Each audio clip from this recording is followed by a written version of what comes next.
Have my coffee here. Um, so yeah, yeah. Love it. Dude, give us some context into you and the residency, and the Actioners residency. I mean, I'm Mm, seeing this place all over the internet right now. yeah. Well, right now I'm staying in a 18 bedroom mansion. We have around 20 startups living here. We're all like early stage, everybody's a founder. Um, we've had everybody from A16C to Lovable in the house in the past week. And like I didn't even plan any of these things. I just walked downstairs and it was happening. And now I'm in this awesome podcast. We really started it because I think here in Silicon Valley, we're really good at the startup part and really bad at the life part. I think Europe is a lot better at the life part. And we believe that you don't have to sacrifice your health in order to make generational companies. So that's why we started the house, and we're bringing the health back in. So we have saunas, we have cold plunges.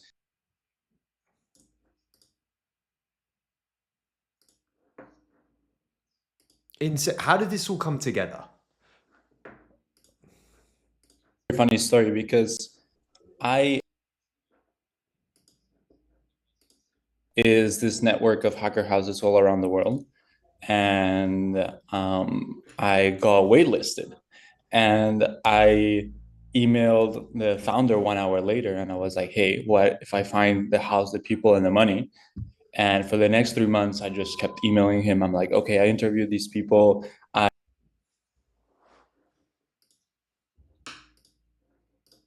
The landlord, and eventually we just made it. We rolled it into existence, and that was like 6 months ago.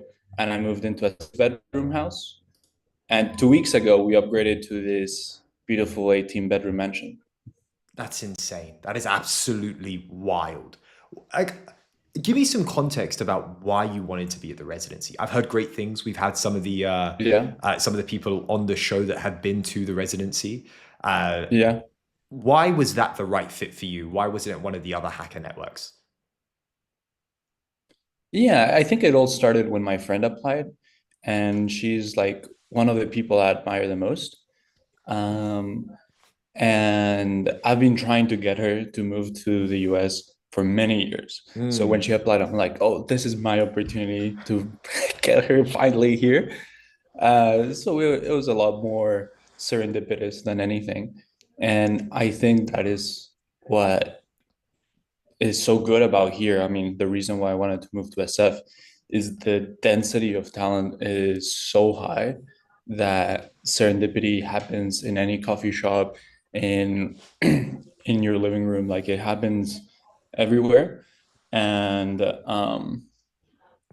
I think success is the combination of opportunity and preparation. And back when I was with my parents, there was not that much opportunity. And here, basically, a new door is opening every day. And it's just a matter of being prepared to take it.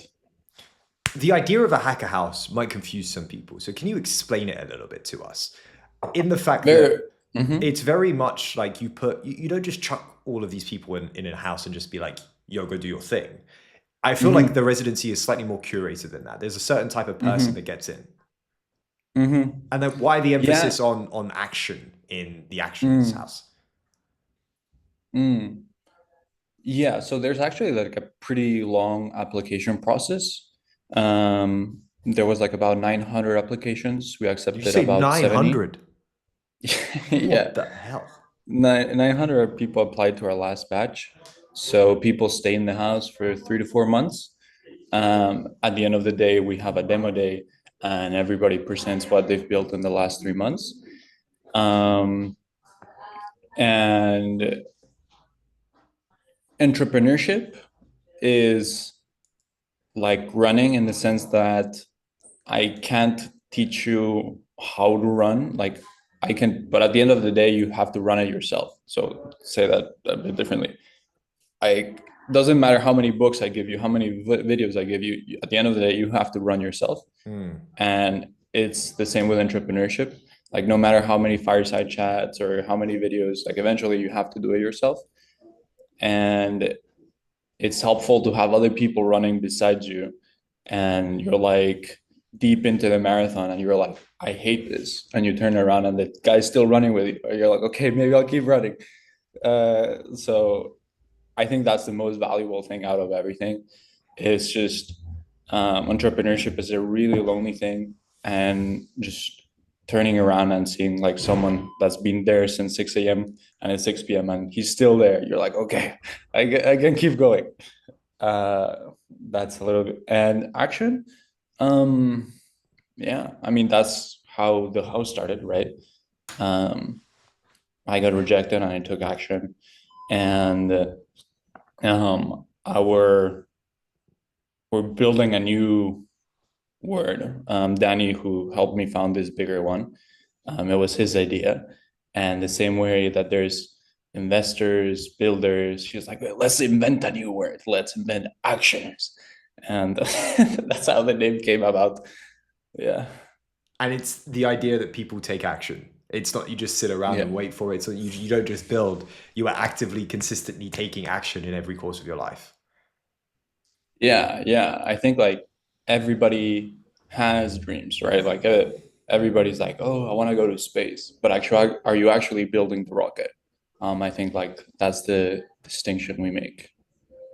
Interesting. Do you have any rocket makers in the house?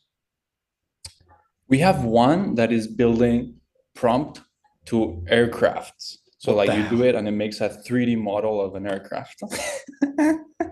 So not exactly a rocket, but yeah. Is it incredible being around just not only hyper intelligent people, but people that move Hmm. at a velocity that you sometimes can't keep up with, and you just get Yeah, dragged into no. their wake? Yeah, I it's like it's the best and worst. Um, I think it never stops, and it is super inspiring. And going back to the running metaphor, it's the first time someone ran a sub 4 minute mile. Before, nobody had ever done it. Hmm. After someone did it, so many more people, thousands have done it since. Hmm. So seeing people, you realize that all these incredible founders are just people, and what they're doing is there's nothing that's stopping you from doing the same thing. um, so it's definitely super inspiring and unlocks a different type of thinking. Tell me, a year ago, is this true that Hmm. you were homeless and now you're living in this 18-bed mansion? Well, I mean, I wasn't homeless. I just got rejected, and you could say I was homeless, but I was with my parents, so it wasn't out in the streets. Yeah, But it was just it good. very well could have been if things had gone the wrong way. Yeah, I mean, I think I am fortunate enough to do have a safety net. I think part of my own personal reasons of why I wanted to come to SF is to um, get rid of that safety net, Hmm. at least um, in a certain way. It's like, okay, I have money for the next month. How am I going to pay the month after? I have no Hmm. idea. But we'll figure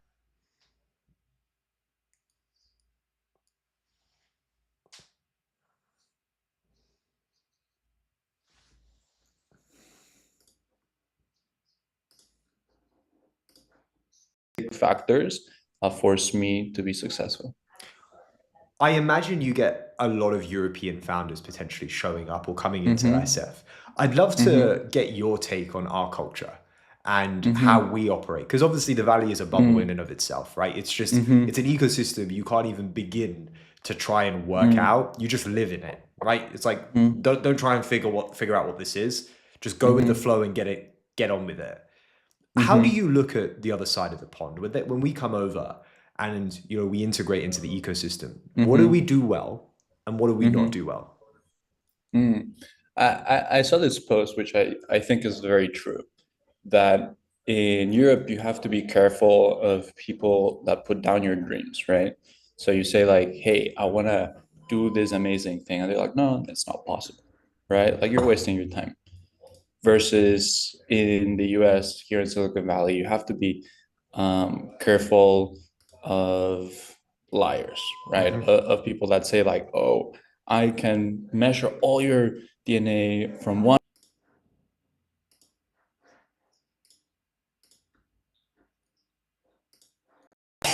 And I always find it funny how, like, people that have been here for a while um, are like always name dropping, always, and it feels like European founders are like um, more uncomfortable with that. I was talking with a founder the other day that had like raised 6 million in 7 days, and yeah, and he didn't give that information. It was like after someone asked him like, how much did you raise, and he was like uncomfortable saying it, and I just found it funny that an American founder would have said it from the get-go, right? Something really interesting in that like part of the show is figuring out what it is, and some of it's the Mm-hmm. aristocracy that we have in our society or have had in our culture for a long time, that I think that sort Mm-hmm. of we're uncovering and realizing like, oh, we've always been pushed down, and so we come Mm-hmm. for the bourgeoisie comes for the upper class and that high society, and that's sort of eked Mm-hmm. into culture today of why we cut down people when we see them doing well. It's really Mm-hmm. interesting you say that as well. I think that I don't know. I think there's an emphasis on capital here. That like, oh, Mm-hmm. we do it. Like you win it, great. But let's be perfectly honest. You get the capital if you're building a VC backed company so that you can get on with the Mm-hmm. job and get on with the mission. Mm-hmm. Like that's the purpose of the capital. It's not to stroke your ego. Mm-hmm. Yeah, I think you pointed a very like the fundamentally the biggest difference is what is the highest form of social status, the deepest, like you're judged here by how much money you have right now. Like it doesn't matter what you did before. Um, and you can really see it in a country's idols, right? So over in Europe, you have more artists, you have football players, you have musicians, you have some businessmen, and if you see like the very big companies are actually in fashion, um, versus here, all the idols are like Elon Musk, Mark Zuckerberg, and it's like who appears in the covers of magazines. That tells you what your culture values. I It's very, find. I know, you know what? We're hitting some notes here, my friend. Like you guys do media incredibly well. Like I think one of the streamers out in the US came to the house, was making some content, and I'm like, wow, this is cool. Like you've got a streamer making content about the actioners residency. Like we need a version of that, right? We need that flavor of media that's actively getting eyeballs on it, so that people can see like, wow, this is not that difficult. I've just got to try. Yeah, I think there was this program recently that was called The Bridge in Europe, where they Yep. rented out a EF. castle. Yeah, and they did it pretty good. They've been over here and they've been inspired and they started. I mean, we don't have a castle yet, but yeah, I think they're doing it good as well. You got the next best thing, right? You've got an 18-bed mansion that looks like it is a Yeah, castle. yeah, yeah. Yeah, I Tell me, definitely want a suit of armor in that corner, oh, you know? dude, you've got to get one. You've got to absolutely get one, please. And just like have it as like the mascot of the house. Yeah, yeah. Somebody said that we should put like one of those Tesla robots inside and it brings you coffee in the morning. Oh, dude, that's brilliant. That's such a good idea. Like, can you get your hands on one of them? Maybe. I mean, anything is possible here. I love So, it. Can I ask, where does this go next? Is the Actioners Residency gonna have more houses because it attracts a certain type of person that mm-hmm, exists inside the residency network, or is this right now the mm-hmm, focus is very much on let's make sure that these batches are well curated. mm-hmm, Let's keep this let's keep this house ticking. What's next mm-hmm. steps look like? Mm. I think in the short term, everything that matters is the people. Mhm. So, So what are you well, optimizing for? Great that people. yeah, that's also true in the long term. In the long term, I think the only thing that matters is the people. My job is to find the next Elon Musk. Um, I think usually when I answer this question, it's like how do you scale it? I think there's um, three main routes in which you scale this into a venture scale business, like a billion plus. The first obvious one is raise a fund. Uh, And deploy that capital the into the house, right? Yeah, so Pierre and Nick, who are the founders of the Residency, they're starting to focus on that, and that's why people like me are running the houses. Um, and Then the other one is you become a real estate company and you get hundreds, thousands of houses. Mm, I don't love that model as much because I don't see how you manage culture in that many houses.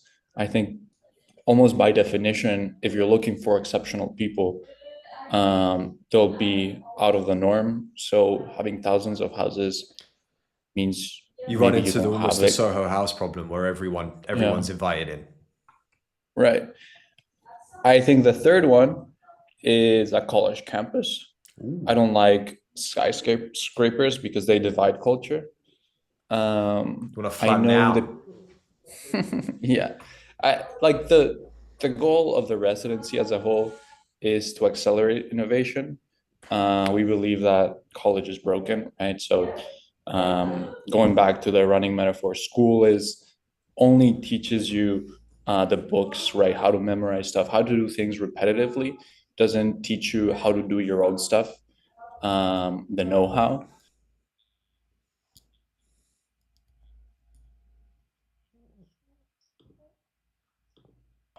All of A lot of the school system has become outdated, and we're seeing a very big shift of young people saying like, hey, like why don't why don't I just go start a t-shirt company? Like why do I have to go to college?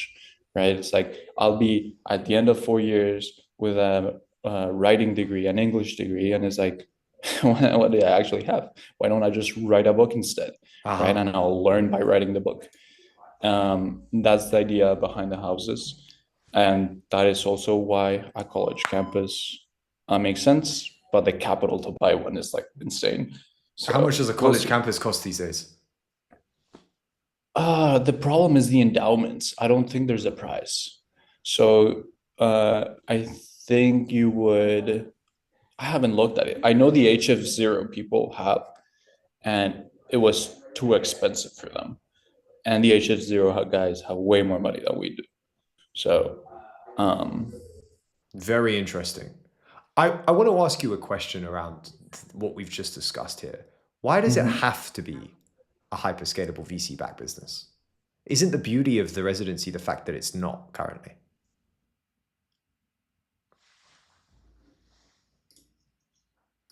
A lot of this conversation internally, um, because there's been things like Kairos, which turned into Sigma squared, and there was also a thing called Launch House, and I've heard from people that were part of it that once the funds came in, the Mm. culture suffered, Hmm. and it stopped being as good.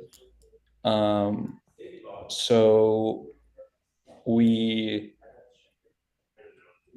it is something that we don't have the answer for, Do to you be think there honest. is an answer? Because like we've had a lot of the Sigma squared people on, I've had a lot of Mm-hmm. discussions around it, and I've seen the Mm-hmm. same thing. You look at the two different sides of it, and there is this beautiful Mm-hmm. culture in Sigma that you Mm-hmm. can't replicate because it just doesn't have Mm-hmm. that fund incentive attached. And so Mm-hmm. like it's deeply community, and I think that that's Mm-hmm. amazing, and maybe that's what we need Mm-hmm. today. But the flip side of it Mm-hmm. is like, look, everyone needs to make a living, and you want to add Mm-hmm. overwhelming amounts of value. And how do you do that? And Mm-hmm. how do you the beauty of venture is Mm-hmm. the game allows for everything to flourish. And Mm-hmm. also, you have these cancerous cells that come out, right? Mm-hmm. Mm-hmm. And venture sort of Mm-hmm. supercharges all of this. And I think in the Mm-hmm. residency, you end up in a situation where actually maybe there is a good thing as a fund attached, but how do we curate that fund Mm-hmm. process? Yeah, I think if you go back to our mission of like people first and how to best help the people in the house, right now the two things that people are like, this is what I need is like I need to hire more people, I need to raise more money. So having our own fund would help everyone tremendously. Um, what we've discussed is not making it a requirement. So as opposed to YC that you get in, you get the money, it's Mm-hmm. like you get in, and if you want the money, there's the option for you to have it, right? I think that also allows us like to pay it back to the people in the house. So if you're early stage and you're like actually like I have no money, um, we can actually offer scholarships. Mm-hmm. We've already had some people, some past residents, alumni, give back. So that's been pretty cool. We've only really been running for 2 years. Um, so, and I think the answer will come from action, from doing it, right? Um, I like we can sit here and think about it for the next year. We can actually do it and course correct if we have I think that's the beauty of the actions residency, right? It's like to. you're quite literally built in a way for this. As we get into the kind of the final part of the entire show and my time with you, I'd love to Mhm. ask you some like just rapid fire questions. Yeah. All right. When we're looking at founders today, when we're looking at people that you quote unquote look up to, who comes to mind? Mm. I'll give my friend Sofia Castillo as an example. She sold her first company at 24, and now she is an executive at the company that bought her.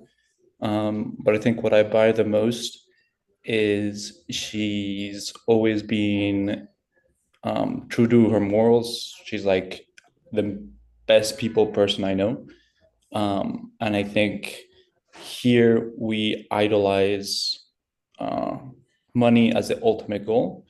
And her goal has always been help people. And her trajectory that has always been the North Star, independent of the financial gains. The most intelligent person that you've come across in the actionist residency, like that's just surprised you. Mm, I'd say,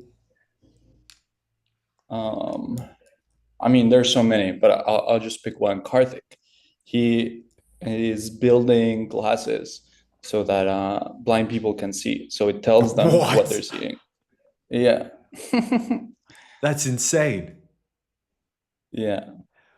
Do you think that we've iterated significantly on software over the past, 10, 15 years and we haven't focused enough on hardware and infrastructure? Yes. Within the valley in the context of, what we've talked about in San Fran, this almost oxymoron of society, have you been able to wrap your head around it? No, I think by definition you can't, but I think everything is a pendulum. It just like goes too far one way and then you course correct and it goes, you can see it in politics and economy. Um, and I like the trajectory we're going right now. It feels like we're going up. Do you, with AI and the advent of AI in the past few years, does the valley feel like home for it?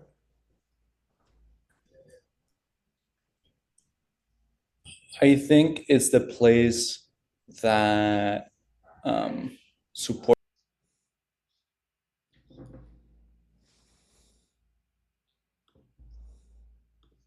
me, the place where the unfair advantages, the monopoly will be most likely created here. Last one. You've got a background in video, in cinematography. You've done two startups already. When we look at the advent of AI and the technology itself, do you think do you think it will put you out of a job?